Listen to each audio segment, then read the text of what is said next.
नमस्कार, मैं हूं रवि केंत्रा। हॉर्नबिल टीवी देख रहे हैं आप। शुरुआत बड़ी खबर से करेंगे। मुख्यमंत्री पुष्कर सिंह धामी ने आपदा प्रबंधन विभाग की समीक्षा की है। आपको बता दें ये बड़ी खबर कि मुख्यमंत्री ने आपदा प्रब जो यहां पर इस वक्त प्रदेश में चल रहा है उसको लेकर पूरी तरीके से उन्होंने फीडबैक लिया है।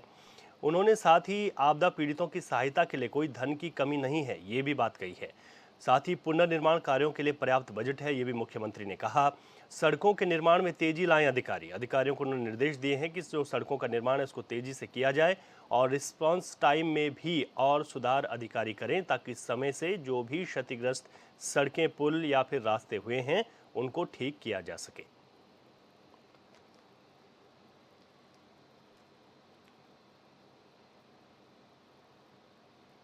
अधिक जानकारी लेते हैं, हमारे संवाददाता अरुण सनी फोन लाइन पर हमारे साथ हैं। अरुण, मुख्यमंत्री की इस बैठक को लेकर और क्या कुछ जानकारी आपके पास?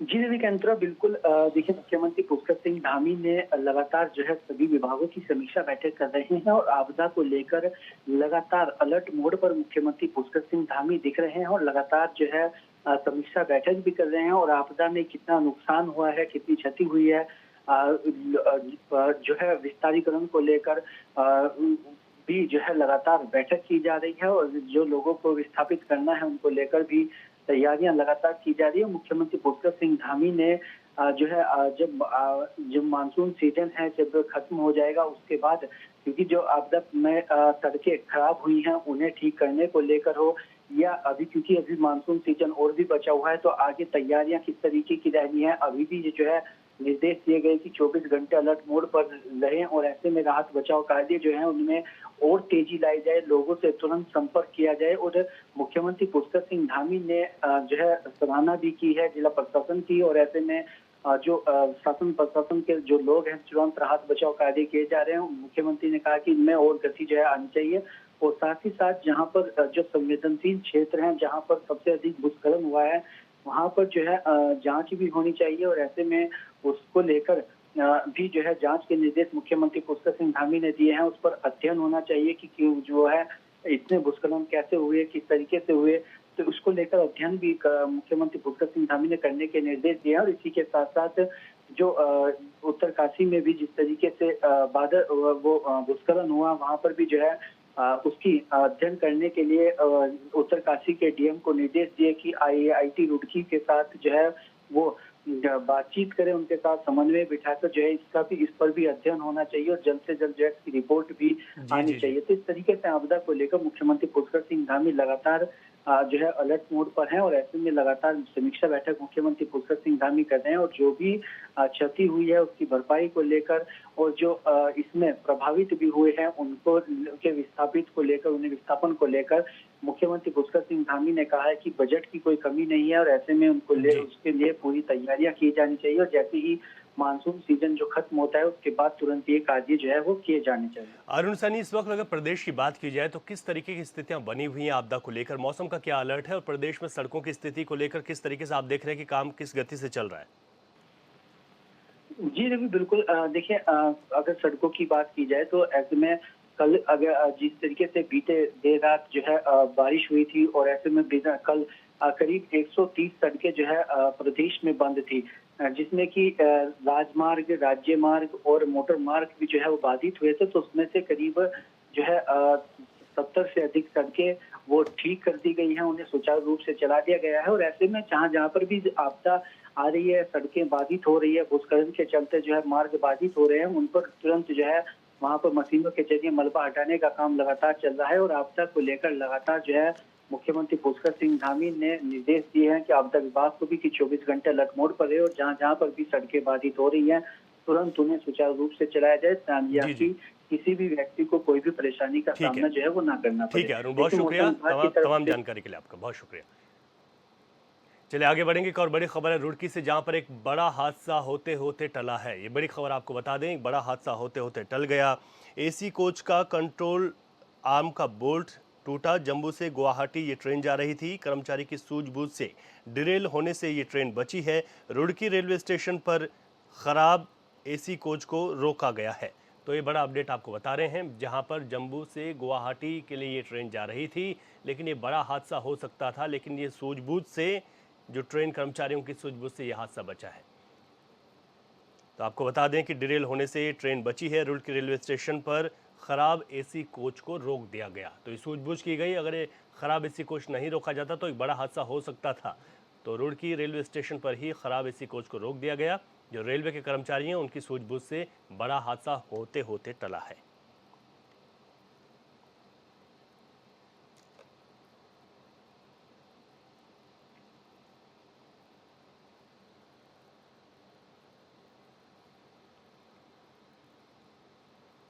उत्तराखंड पहाड़ी राज्य है और यहाँ पर मैदान से लेकर पहाड़ तक के अगर देखें तो विकास कार्यों को लेकर सरकार की कोशिशें रहती हैं। लेकिन अभी अगर बात करें तो उधम सिंह नगर में इंडस्ट्रियल स्मार्ट सिटी को लेकर एक बार फिर एक बड़ी इंडस्ट्री यहाँ पर लगने की तैयारी में है। लेकिन इसी को लेकर पक्ष और विपक्ष की आरोपों की राजनीति भी तेज हो गई है।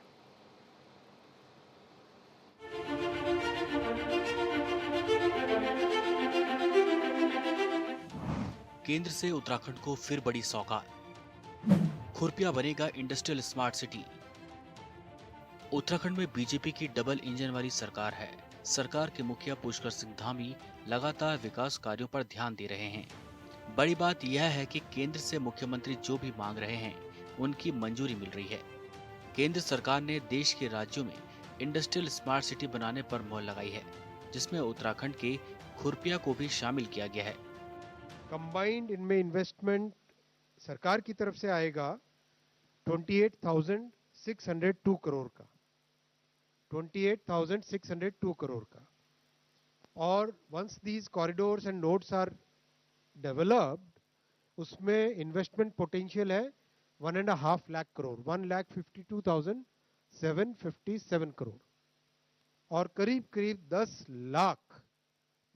लाख एम्प्लॉयमेंट का इसमें पोटेंशियल है। बहुत ही इंपॉर्टेंट प्रोजेक्ट्स हैं ये। इन प्रोजेक्ट्स की यहाँ पे डिटेलिंग आपके सामने रखी, मैं इंडिविजुअल प्रोजेक्ट्स का आपके सामने एक एक करके रखूंगा। एक तरीके से आप देखें तो there is a grand necklace around the entire country.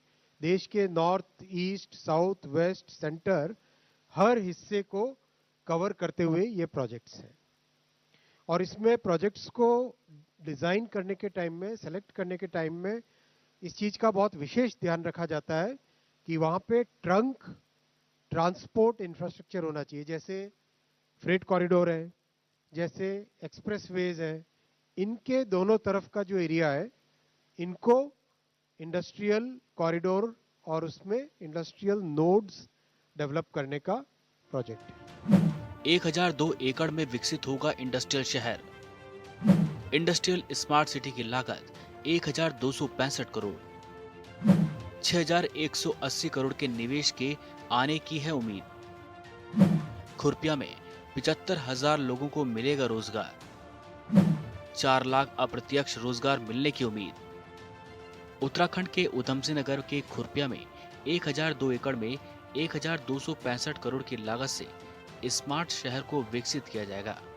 इससे यहाँ 6,180 करोड़ के निवेश के आने की उम्मीद है। केंद्र और उत्तराखंड सरकार का दावा है कि खुरपिया में इंडस्ट्रियल स्मार्ट सिटी बनने के बाद कम से कम 75,000 लोगों को रोजगार मिलेगा। साथ ही 4 लाख को अप्रत्यक्ष रूप से रोजगार से जोड़ा जाएगा।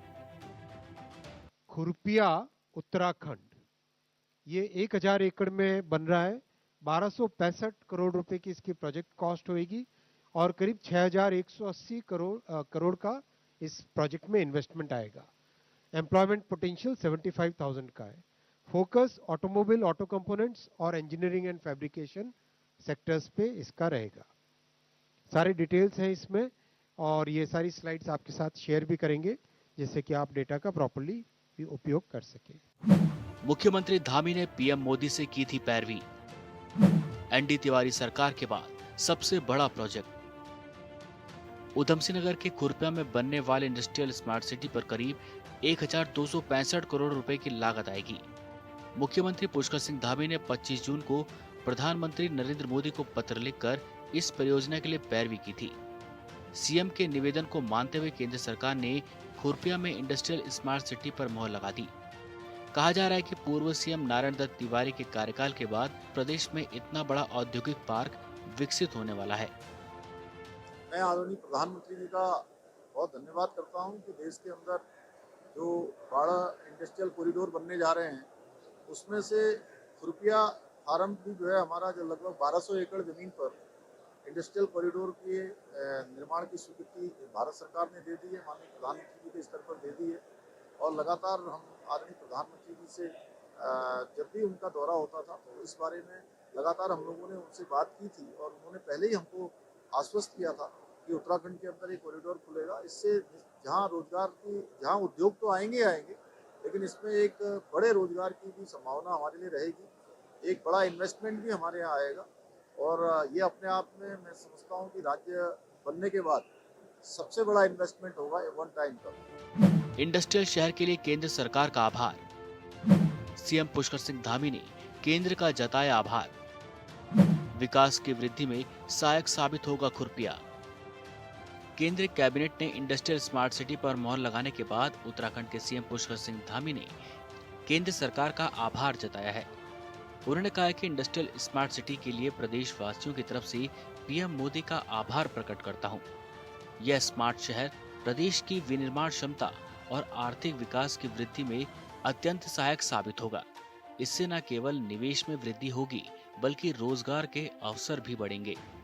राज्य में इन्वेस्टर मीट के नाम पर दो बड़े कार्यक्रम इस प्रदेश की जनता ने देखे और इस बार तो जो इन्वेस्टर मीट हुआ था उसमें 3.5 लाख करोड़ रुपए के निवेश का दावा किया गया था और इन्वेस्टर मीट की शुरुआत में ही सरकार ने कहा था कि 40,000 करोड़ रुपए की ग्राउंडिंग हो चुकी है। अब खुरपिया में कहा जा रहा है कि जो है बहुत बड़ा निवेश आएगा।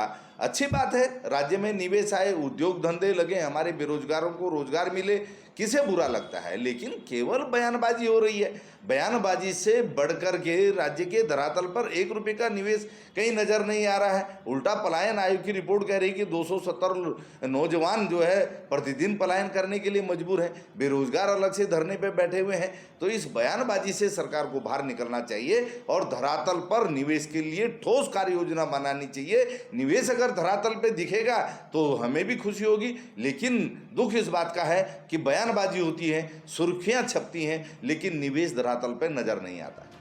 पहले ही ले ली गई है पर्यावरणीय स्वीकृति। निवेशकों को निवेश में नहीं होगी परेशानी। यहां से सड़क, रेल और हवाई संपर्क नजदीक। खुरपिया इंडस्ट्रियल स्मार्ट सिटी में ऑटोमोबाइल, ऑटो कंपोनेंट, इंजीनियरिंग और फैब्रिकेशन के कार्यों पर फोकस किया जाएगा। माना जा रहा है कि निकटवर्ती पंतनगर और रुद्रपुर के औद्योगिक परिस्थिति तंत्र को बढ़ावा मिलेगा। साथ ही यहाँ से सड़क, रेल और हवाई संपर्क बेहद नजदीक उपलब्ध है। सबसे अच्छी बात यह है कि औद्योगिक स्मार्ट शहर के लिए पहले ही पर्यावरणीय स्वीकृति ली जा चुकी है। इससे निवेशकों को इस स्वीकृति को लेने की परेशानी नहीं उठानी पड़ेगी। साथ ही राज्य व केंद्र में सिंगल विंडो क्लियरेंस के माध्यम से काम किए जाएंगे। ये भाजपा की करनी और कथनी में बड़ा अंतर है। भाजपा जो कहती है वो करती नहीं, जो करती है वो कहती नहीं। इससे पहले भी हमने देखा कि 2 बार त्रिवेंद्र रावत जी की सरकार में भी इन्होंने जो है एक बड़ा मेला लगाया, इन्वेस्टर मेला लगाया, इन्वेस्टर समिट करी। उसके बाद धामी जी ने भी इन्वेस्टर समिट करी। पर कितने उद्योग इस प्रदेश में आए, कितने कारखाने इस प्रदेश में लगे, वो आज भी, और कितने बेरोजगारों को रोजगार देने का काम जो है प्रदेश सरकार ने किया, वो आज भी सवाल बना हुआ है। उस पर आज भी सवाल खड़ा होता है। अब जो है इन्होंने खुर्दिया को लेकर जो है कहीं ना कहीं सरकार ने अपनी बात को कहा। पर मैं कहना आपके चैनल के माध्यम से कहना चाहता हूं कि भारतीय जनता पार्टी की करनी और कथनी में बड़ा अंतर है। जब धरातल पर ये योजना आएगी तब देखा जाएगा। पर भारतीय जनता पार्टी कहीं ना कहीं जो है युवाओं को छलने का काम कर रही है, बेरोजगारों को छलने का काम कर रही है। बेरोजगारों में निराशा है। जिस तरीके से प्रदेश में लगातार बेरोजगारी दर बढ़ती जा रही है, वो अपने आप में चिंता का विषय है। यहाँ उद्योग लगाने को भूमि खरीद के भुगतान में लचीला रुख अपनाया गया है। इसके लिए एक मुश्त धनराशि देने के साथ ही 5 साल तक राशि देने का प्रावधान किया है। साथ ही केंद्र और राज्य सरकारों द्वारा दी जा रही छूट का लाभ भी यहाँ उद्योग लगाने में इच्छुक निवेशकों को मिलेगा। इसमें कोई शक नहीं है कि पूर्व मुख्यमंत्री नारायण दत्त तिवारी के कार्यकाल के बाद खुरपिया में अगर प्रोजेक्ट का काम पूरा होता है तो ये धामी सरकार के लिए बड़ी उपलब्धि है। लेकिन सवाल तो है कि घोषणा तो देहरादून को भी स्मार्ट शहर बनाने की हुई थी। दून कितना स्मार्ट हुआ ये बताने की जरूरत शायद नहीं है। Bureau report, hornbill TV. कुछ दिनों से पूरे देश में महिला अपराध को लेकर बवाल मचा हुआ है। कोलकाता की बात हो या फिर महाराष्ट्र की, महिला अपराध को लेकर हर तरफ चर्चाएं तेज हैं। वहीं विपक्ष भी लगातार सरकार पर हमलावर है, लेकिन इस समय उत्तराखंड में भाजपा के वरिष्ठ नेताओं ने ही महिला अपराध को लेकर आवाज उठा दी है। नहीं, देखिए, अपराध बढ़ रहे हैं, मुझे खुलकर स्वीकार करने में कोई आपत्ति नहीं है।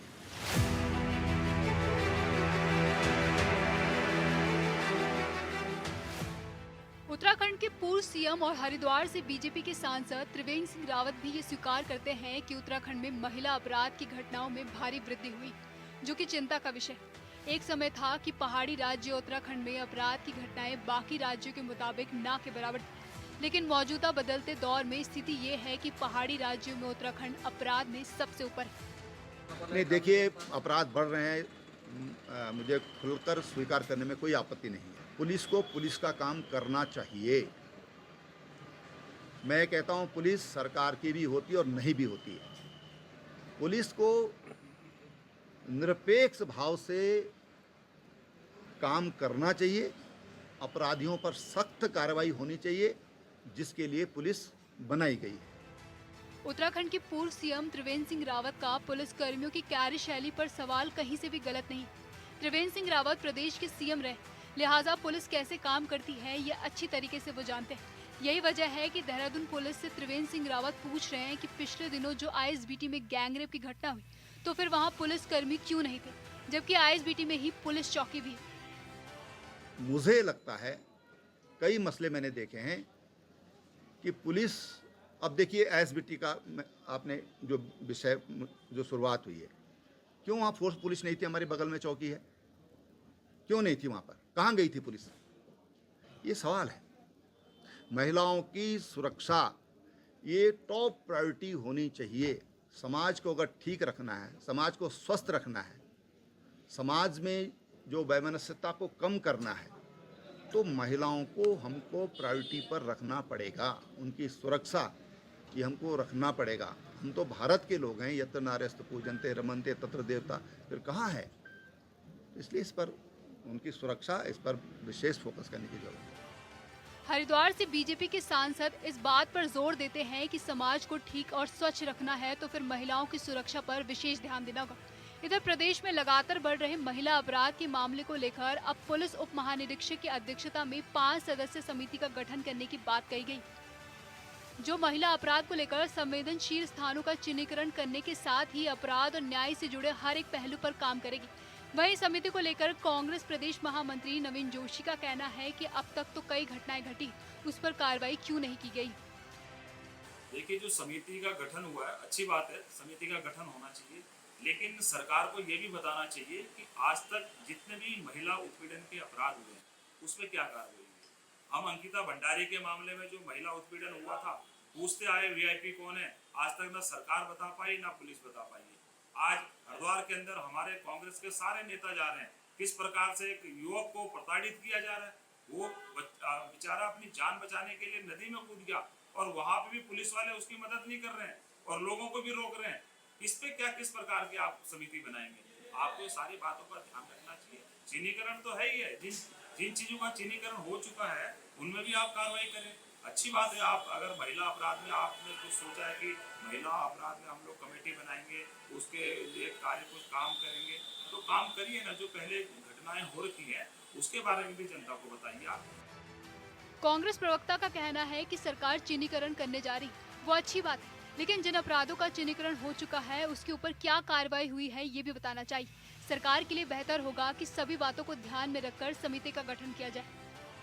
जब प्रदेश के मुख्यमंत्री थे, अगर उस समय वो अपराधों को रोकने के लिए कोई ठोस नीति बनाते या अपराधों को रोकते तो अच्छी बात थी, लेकिन अब तो लगातार अपनी सरकार के कामकाज पे ही उंगली उठा रहे हैं और प्रदेश के मुख्यमंत्री को इस प्रकार का बयान देना चाहिए, क्योंकि लगातार यहाँ पर बेटियों के ऊपर अत्याचार हो रहे हैं, बेटियों के साथ बलात्कार की घटनाएं ताबड़तोड़ हो रही हैं, उनकी हत्याएं भी हो रही हैं, लेकिन सरकार मूक दर्शक बनी हुई है और बेटियों के साथ घटनाओं को नहीं रोक पा रही है। और लगातार आप देख लीजिए, राज्य अपराधियों की षड्यंत्र स्थली बना हुआ है और कहीं भी कानून व्यवस्था नाम की चीज नजर नहीं आ रही है। कांग्रेस पार्टी लगातार राज्य की कानून व्यवस्था पर सरकार को चेताने और जगाने का काम कर रही है, लेकिन इस गूंगी बहरी सरकार के कानों पे जूं नहीं देख रही है। अब त्रिवेंद्र सिंह रावत जी की बात को ही सुनकर के अगर सरकार कोई ठोस फैसला ले और अपराधों पर नियंत्रण लगाए तो अच्छी बात है, लेकिन इस सरकार से अब जनता को और विपक्ष को कोई उम्मीद नहीं है। उत्तराखंड की पहचान देश भर में देवभूमि के रूप में होती है। ऐसे में अगर देवभूमि में ही महिलाओं पर अत्याचार होता है तो सवाल तो उठेंगे और जरूरत है सख्त से सख्त कार्रवाई करने की। Bureau report, hornbill TV.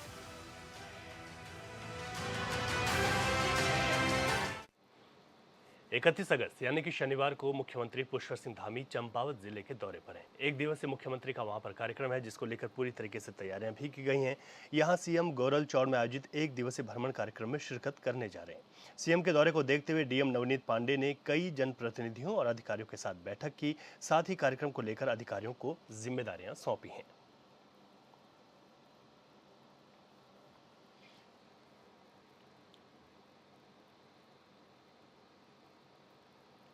प्रदेश में लगातार बारिश हो रही है। ऐसे पहाड़ों की रानी मसूरी की अगर बात की जाए तो वहां पर भी बारिश ने काफी नुकसान पहुंचाया है। यहां पर कैबिनेट मंत्री गणेश जोशी ने स्थलीय निरीक्षण भी किया है। निरीक्षण के दौरान मंत्री ने अधिकारियों को जल्द से जल्द कार्य पूरा करने के निर्देश दिए हैं। बता दें कि बारिश की वजह से पिक्चर पैलेस बस स्टैंड के पास पुश्ते का एक बड़ा हिस्सा टूटकर सड़क पर आ गया था, जिसकी वजह से लोगों को काफी परेशानी का सामना करना पड़ रहा है।